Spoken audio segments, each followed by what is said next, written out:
ಬೆಂಗಳೂರಿನಿಂದ ಗೌರಿಬಿದನೂರು ಮಾರ್ಗದ ಅಲ್ಲಕಾಪುರ ಗೇಟ್ ಬಳಿ ಮಂಗಳವಾರ ರಾತ್ರಿ ಕಾರಿಗೆ ನಾಯಿ ಅಡ್ಡ ಬಂದ ಪರಿಣಾಮ ನಾಯಿಯನ್ನು ತಪ್ಪಿಸಲು ಹೋಗಿ ಪಕ್ಕದಲ್ಲೇ ಇದ್ದ ಮರಕ್ಕೆ ಡಿಕ್ಕಿ ಹೊಡೆದಿದೆ.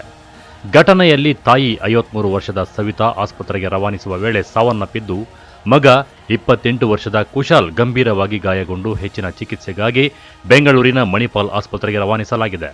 ಗೌರಿಬಿದನೂರಿನ ಪಾಂಡುರಂಗ ಜ್ಯುವೆಲರಿ ಅಂಗಡಿ ನಗರ ಸೇರಿದಂತೆ ತಾಲೂಕಿನಾದ್ಯಂತ 40 ವರ್ಷಗಳಿಂದ ಸಾಕಷ್ಟು ಹೆಸರನ್ನು ಗಳಿಸಿದೆ.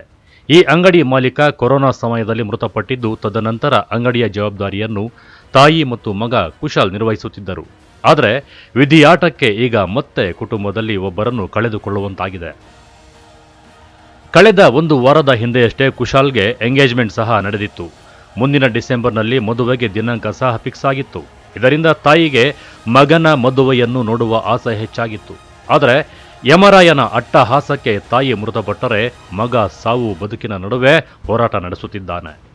ಘಟನೆಗೆ ಸಂಬಂಧಿಸಿದಂತೆ ಮಂಚೇನಹಳ್ಳಿ ಪೊಲೀಸರು ಸ್ಥಳಕ್ಕೆ ಭೇಟಿ ನೀಡಿ ಪರಿಶೀಲನೆ ನಡೆಸಿ ಪ್ರಕರಣವನ್ನು ದಾಖಲಿಸಿಕೊಂಡಿದ್ದಾರೆ. KP Sameerachari, MM TV news, Gauribidanur.